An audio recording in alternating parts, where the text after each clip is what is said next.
आम्ही एकमेकांच्या मिठीत वेगळ्या भावनेत गेलो. ती माझ्या चेहऱ्याकडे पाहत होती आणि मी तिच्या चेहऱ्याकडे पाहत होतो. तिचे ओठ थरथरत होते. मी तिला जवळ ओढलं आणि मला कळलंच नाही कधी आमचे ओठ तिच्या ओठावर ठेवले. मी हळूच तिला प्रेम करत होतो. ती देखील मला काही बोलली नाही. उलट ती मला साथ देऊ लागली. हळूहळू माझे हात तिच्या पाठीवर फिरत होते. तिच्या केसांचा खूप छान वास येत होता. थोड्या वेळाने आम्ही एकमेकांना बिलगलो. मी तिला प्रेम करू लागलो.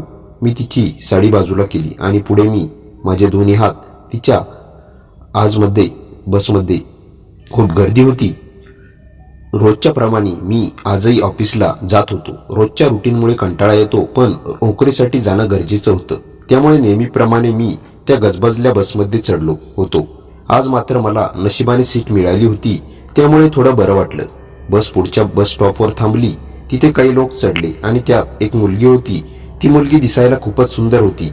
साधारण उंची, नाजूक शरीर, आकर्षण आणि नाकनक्षी एकदम कुरबुरीत. ती मुलगी माझ्या नजरेत भरली. ती बसमध्ये चढल्यानंतर जागा शोधत होती, पण तिला बसायला जागा मिळाली नाही. ती खांबाला धरून उभी राहिली. मी तिच्याकडे बघत होतो आणि तीही माझ्याकडे अधूनमधून पाहत होती. तिच्या चेहऱ्यावर थोडा अस्वस्थपणा दिसत होता. ती कदाचित अपेक्षा करत असावी की कोणीतरी तिला बसायला जागा देईल. माझीही तशीच समज होती, पण मी ठरवलं की मी जागा देणार नाही. मी रोज तसा प्रवास करतो आणि अशा प्रकारे गर्दीत उभं राहणं पाहतो, त्यामुळे त्या बाबतीत मी नेहमी तसंच निष्क्रिय राहतो. पुढच्या स्टॉपवर आणखी काही लोक बसमध्ये चढले, त्यामुळे सगळी मंडळी मागे सरकली आणि ती मुलगी देखील मागे सरकत माझ्याजवळ आली. आता ती अगदी माझ्या शेजारी उभी होती. तिच्याकडून हलक्या सुगंधाचा वास येत होता. आता मात्र मला थोडा अवघडल्यासारखं वाटतं. मनात विचार आला की तिला जागा द्यावी का, पण मनात एक दुसरा विचार थांबत होता. कशाला उगाच आपण आपल्या सोयीत बदल करू. मी तिच्याकडे पाहत राहिलो आणि तिला सांगायचं होईल असं विचार करत तसाच उभा होतो. शेवटी माझा संकोच बाजूला सावरून मी तिला म्हणालो, मॅडम, मी इथे सरकतो, तुम्ही बसा माझ्या बाजूला. एक माणूस बसला होता. तो तिकडे सरकला आणि मीही त्याच्याकडे जाऊन बसलो. त्या बाजूला जागा मिळाली आणि ती माझ्या शेजारी येऊन बसली.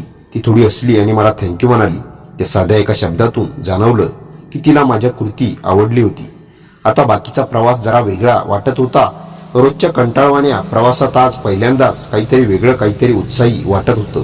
ती मुलगी माझ्या शेजारी होती आणि तिच्या त्या साध्या हसण्याने तो संपूर्ण दिवस सुंदर करून गेला. मी तिच्याकडे बघत नाही उभाच, कशाला तिला गैरसमज होईल म्हणून मी मुद्दाम खिडकीबाहेर पाहत होतो. बस सुटली आणि जवळजवळ 20 मिनिटं प्रवास सुरू होता. माझ्या मनात मात्र त्या मुलीचा विचार येत होता, पण मी थोडं दुर्लक्ष करून खिडकीकडे बाहेर बघत राहिलो. अखेर माझा स्टॉप आला. मी उतरून ऑफिसच्या दिशेने निघालो.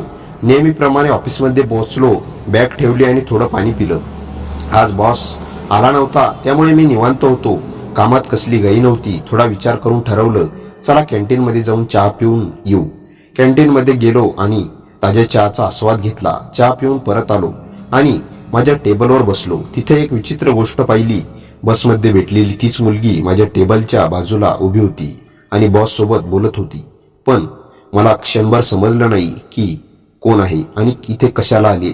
थोड्या वेळाने बॉसने सर्वांना हाक मारली आणि सांगितलं, लक्ष द्या, आज आपल्या ऑफिसमध्ये एक नवीन जॉईनिंग झाली आहे. हे आहे, तिचं नाव आहे तानिया. बॉसने सांगितलं की तानिया BSc झाली आहे आणि तिने काही संगणक कोर्सही केले आहेत. आपल्याला असलेल्या रिक्त जागेसाठी ती योग्य आहे. सर्वांनी तिचं स्वागत केलं. माझ्याकडे पाहून बॉस म्हणाले, आदित्य, या मुलीला काही अडचण आली तर तू तिला मदत करायची आणि तिची ट्रेनिंग सुद्धा तू घेणार. तानियाकडे पाहून बॉस म्हणाले, तानिया, हा आदित्य आहे. याच्या देखरेखीखाली तू काम करशील. तानियाने मला हसत हॅलो म्हणालं आणि मीही तिला हसून प्रतिसाद दिला. तिच्या हसण्यात एक साधेपणा होता, ज्यामुळे ती अधिक गोड दिसत होती. त्यानंतर नेहमीप्रमाणे काम सुरू झालं. तानियाला माझ्या बाजूला टेबलवर बसवलं. दिवसभर मी माझ्या कामात व्यस्त होतो, पण तिच्या दिशेने अधूनमधून नजरेने पाहत राहिलो. संध्याकाळ झाली आणि ऑफिस संपलं. जाताना तानियाने मला गुड इव्हिनिंग म्हणत निरोप दिला आणि पुन्हा एकदा थँक्यू म्हणाली. मला कळत नव्हतं तिला माझ्या कोणत्या कृतीसाठी परत धन्यवाद द्यावा लागत होता, पण नंतर लक्षात आलं की ती कामावर नवीन होती आणि तिची अजूनही कोणाशी नीट ओळख झाली नव्हती. त्यामुळे बॉसने तिला माझ्या जबाबदारीखाली दिलं होतं. हे देखील माझ्यासाठी मोठं समर्थन होतं. ऑफिसमधून बाहेर पडल्यानंतर मी नेहमीप्रमाणे बसने घरी येतो. मी माझ्या स्टॉपवर बसमध्ये चढलो. थोड्या वेळाने पुढच्या स्टॉपवर तानियाही बसमध्ये आली आणि चुकून मी माझ्याजवळ येऊन थांबली. मी तिच्याकडे जास्त लक्ष दिलं नाही, पण मनात विचार होता की तिने सुद्धा मुद्दाम माझ्याजवळ उभं राहण्याचा निर्णय घेतला असेल. दुसऱ्या दिवशी मी नेहमीच्या वेळेला बसमध्ये चढलो आणि पुन्हा तीच गोष्ट घडली. पुढच्या स्टॉपवर तानिया बसमध्ये आली आणि माझ्याजवळ येऊन उभी राहिली. तिने मला हसत गुड मॉर्निंग म्हणाली आणि मीही तिला हसून गुड मॉर्निंग म्हणालो. आता हळूहळू आमच्यात संवाद वाढू लागला. ऑफिसमध्ये गेल्यावर ती माझ्याकडे काही प्रश्न विचारायची आणि मीही निशंकेचे निराकसन करायचो. कधी कधी तिला नवीन गोष्टी शिकायचो. त्यामुळे आमची ओळख हळूहळू वाढत गेली होती. एका शनिवारी हाफ डे असल्याने ऑफिस लवकर सुटलं. आम्ही दोघेही एकाच वेळे बाहेर आलो. तानियाने विचारलं, कुठे राहता तुम्ही? मी तिला सांगितलं, सावकारनगर. आश्चर्याने तिने पाहिलं की तीही तिथेच राहते. मी थोडा आश्चर्यचकित झालो, कारण मी तिला तिथे कधीच पाहिलं नव्हतं. आम्ही चालत घराच्या दिशेने निघालो आणि तिनेही सांगितलं, माझे घर इथे जवळ आहे, चला ना माझ्या घरी चहा प्यायला. मी सुरुवातीला नकार दिला, पण तिच्या आग्रहामुळे अखेर होकार दिला. घरात गेल्यावर तिने मला पाणी दिलं. काही वेळात घरात एक बाई आली, साधारण तानियासारखी दिसणारी, पण वयानुसार ती थोडी मोठी वाटत होती. तिने साडी नेसली होती. तिला पाहताच माझ्या मनात विचार आला, ही कदाचित तानियाची बाई असेल.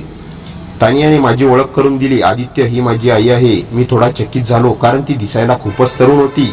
तिच्या चेहऱ्यावर तरतरी हास्य होतं आणि तिने मला अगदी आपुलकीने स्वागत केलं. तानियाच्या आईने मला हसत हॅलो म्हणालं आणि नंतर चहा बनवण्यासाठी स्वयंपाकघरात गेली. थोड्या वेळाने तानियाचे आईने चहा आणला. आम्ही तिघं गप्पा मारत होतो. त्या तानियाच्या आईने चहाचा कप माझ्या हातात दिला आणि मनात अचानक विचार आला की ती तिच्या वयानुसार तुलनेने किती सुंदर आणि आकर्षण आहे. पहिल्याच भेटीत तिच्या व्यक्तिमत्व एक वेगळं आकर्षण जाणवलं. गप्पा सुरू असताना तानियाने विचारलं, काय झालं? एवढं काय बघतोय मम्मीकडे? मी लाजून म्हणालो, मला वाटलं की तुमची बहीण असेल. तेव्हा दोघी हसू लागल्या. तानियाच्या आईने हसत उत्तर दिलं, हो, अनेकांना तसंच वाटतं, पण मीच तानियाची आई आहे. इथून पुढे तानिया आणि माझी मैत्री आणखी घट्ट झाली. ऑफिसमध्ये ती माझ्यासाठी नेहमी काही ना काही टिफिनमध्ये आणायची. मला माहित होतं की ते तिच्या आईने बनवलं आहे. त्यामुळे दरवेळी टिफिन उघडला की मला तिच्या आईचं हसणं, आपुलकीने भरलेला चेहरा डोळ्यासमोर यायचा. ती जशी तानिया होती तशी तिच्या आईचीही छबी माझ्या मनात स्पष्टपणे निर्माण झाली होती. एक दिवस ऑफिसमध्ये आली. तिच्या चेहऱ्यावर थोडंसं विचलित हास्य होतं. ती माझ्या टेबलाजवळ थांबली आणि म्हणाली, आदित्य, तुला एक गोष्ट सांगायची आहे. तिच्या बोलण्यात एक वेगळी गंभीरता होती. त्यामुळे मी तिला विचारलं, सांग ना, काय झालं? ती थोडी थांबली आणि मग म्हणाली, अरे, मी काही दिवसांपासून पूर्वी अहमदाबादला एका मोठ्या कंपनीत इंटरव्ह्यू दिला होता आणि त्यांनी मला सिलेक्ट केलं आहे. तिच्या शब्दाने मला धक्का बसला. मी थोडा वेळ काही बोललो नाही. शेवटी तिला विचारलं, हे तर चांगलं आहे ना, पण इथली नोकरी सोडू नकोस. तुझं इथे चांगलं चाललंय ना? ती थोडी हसली आणि म्हणाली, हो, पण तिथली कंपनी खूप मोठी आहे. त्यांनी मला इथल्या तुलनेत खूप चांगली सॅलरी ऑफर केली आहे. मी तिच्याकडे बघत होतो. विचारात पडलो होतो की खरंच तिचा निर्णय योग्य आहे का. मी थोड्या हलक्या स्वरात विचारलं, किती सॅलरी ऑफर केली आहे त्यांनी? ती हसली, 20 लाख रुपये इयर. तिचं उत्तर ऐकून मी आश्चर्यचकित झालो. एवढी मोठी सॅलरी? मी एकदम म्हणालो, अरे वा, ही तर खूप मोठी सॅलरी आहे. ही संधी तर नक्कीच चांगली आहे. ती माझ्या डोळ्यात बघत होती. हो, पण मला अजूनही कळत नाहीये की मी काय करू, नवी नोकरी घेऊ की नाही. ती थोडा विचार करून म्हणाली, माझ्या मनात आहे की मी अहमदाबादला जाऊ शकते, पण एकच चिंता आहे. इथे एकटी आई राहील आणि मी तिला लगेच जाऊ शकत नाही.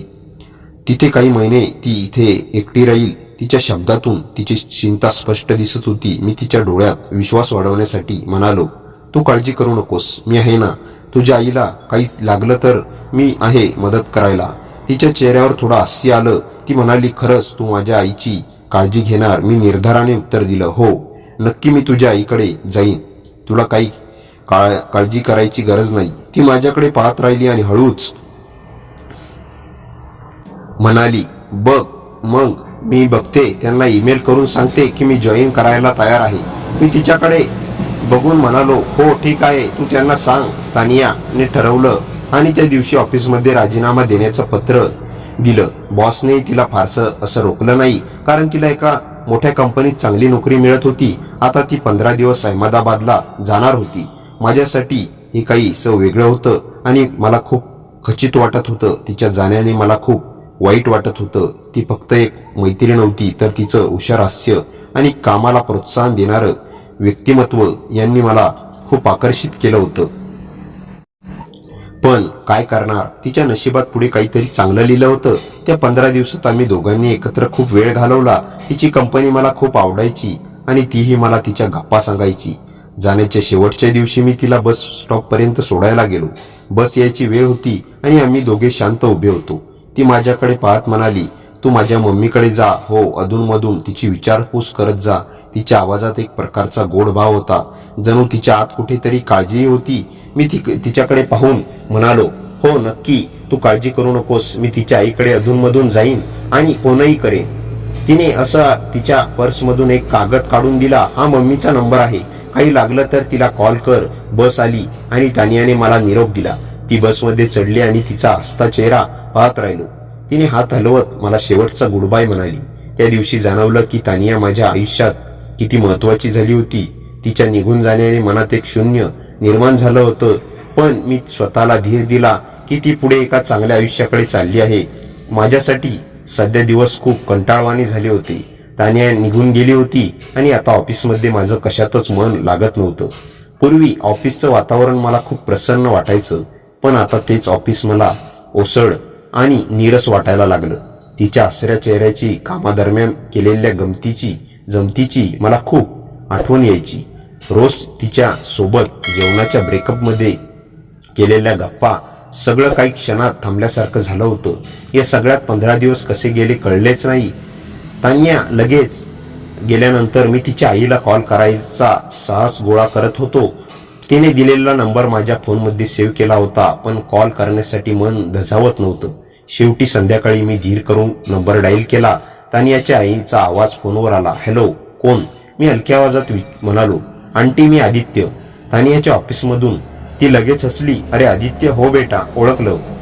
तानियाने सांगितलं होतं तू फोन करशील. तिच्या आवाजातली आपुलकी ऐकून माझा संकोच निघून गेला.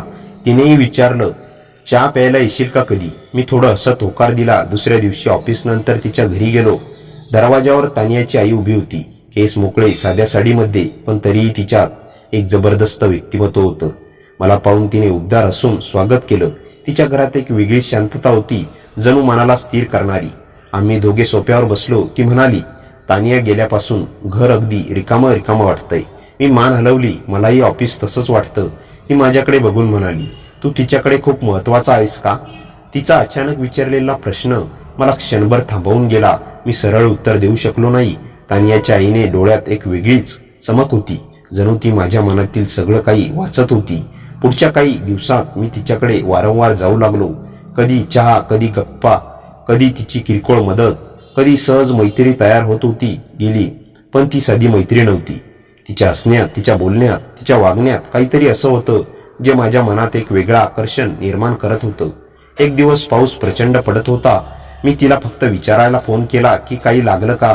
ती म्हणाली, छान झालं तू फोन केला. लाईट गेली, जरा भीती वाटतेय, येशील का? मी क्षणाचाही विचार न करता निघालो. तिच्या घरात अंधार होता, फक्त खिडकीतून येणारा पावसाचा प्रकाश.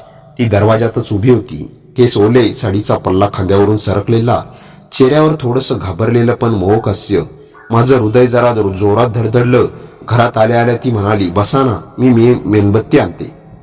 ती वळली आणि त्या मंद प्रकाशात तिची साडी कमरेभोवती घट्ट बसलेली दिसली. मी नकळत तिच्याकडे पाहत राहिलो. तिने मेणबत्ती पेटवली.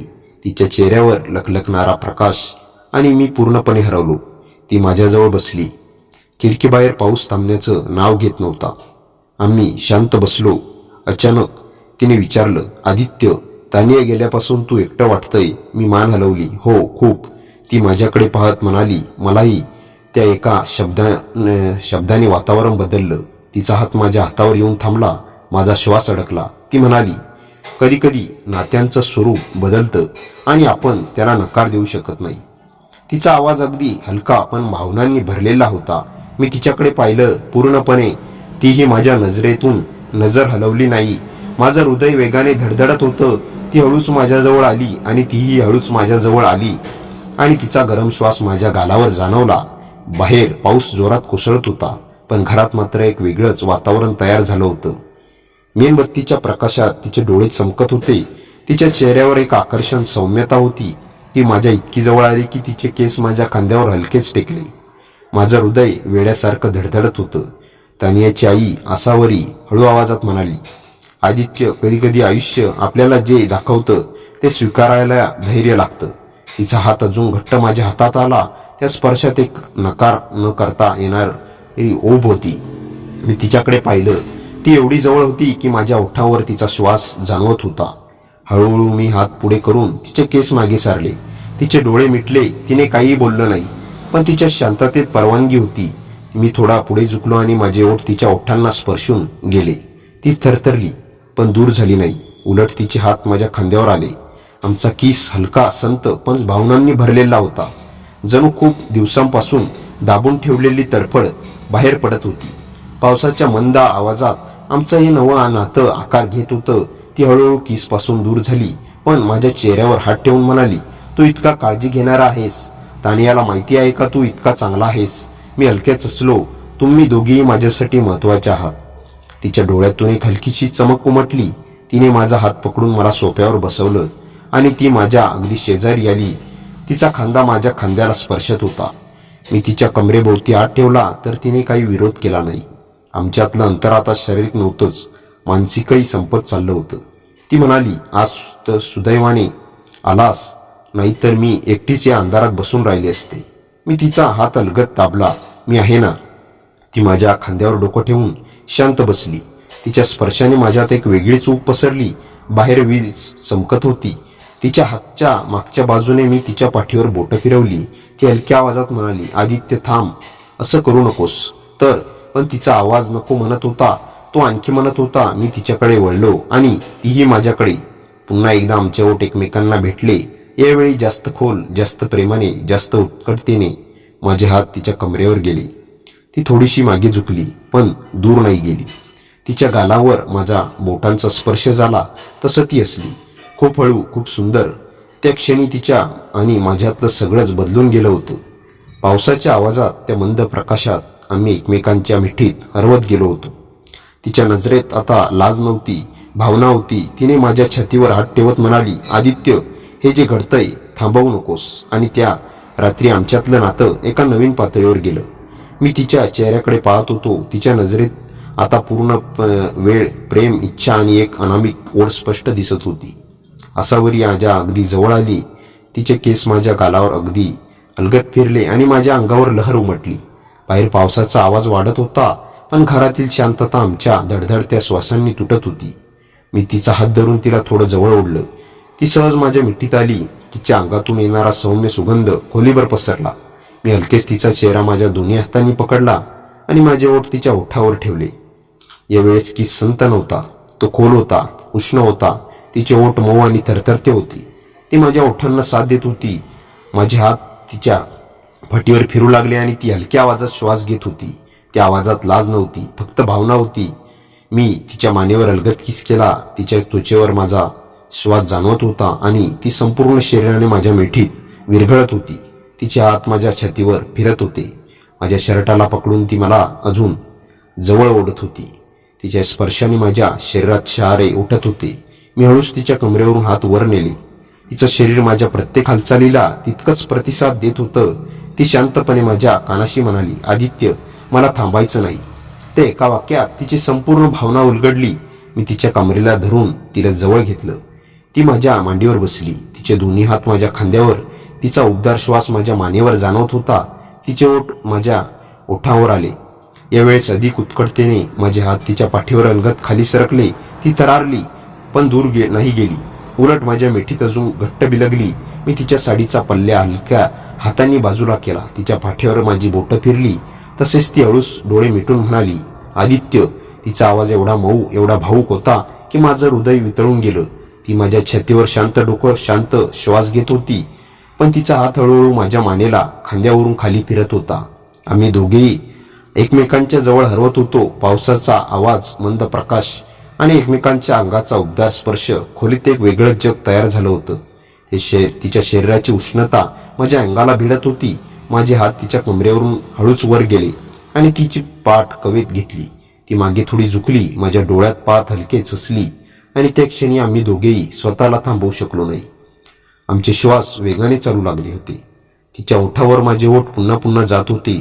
तिच्या खांद्यावर, गालावर, मानेवर मी किस करत होतो आणि ती त्या प्रत्येक स्पर्शात पूर्णपणे हरवत गेली. त्या रात्री आम्ही दोघेही एकमेकांच्या मिठीत पूर्णपणे विरघळलो. तिच्या स्पर्शाने, तिच्या प्रेमाने, तिच्या उष्णतेने आणि माझ्या भावना तिला सामावून घेत होत्या. माझ्या मानेवर येत होता. मी तिच्या कमरेला धरून तिला अलगद उचलून बेडवर बसवलं. ती माझ्या डोळ्यात बघत होती. तिच्या नजरेत एक वेगळाच चमक, जणू ती पूर्णपणे माझ्यावर विसंबली आहे. मी तिच्या गालावर बोट फिरवलं. ती डोळे मिटून माझा स्पर्श आपणासारखा स्वीकारत होती.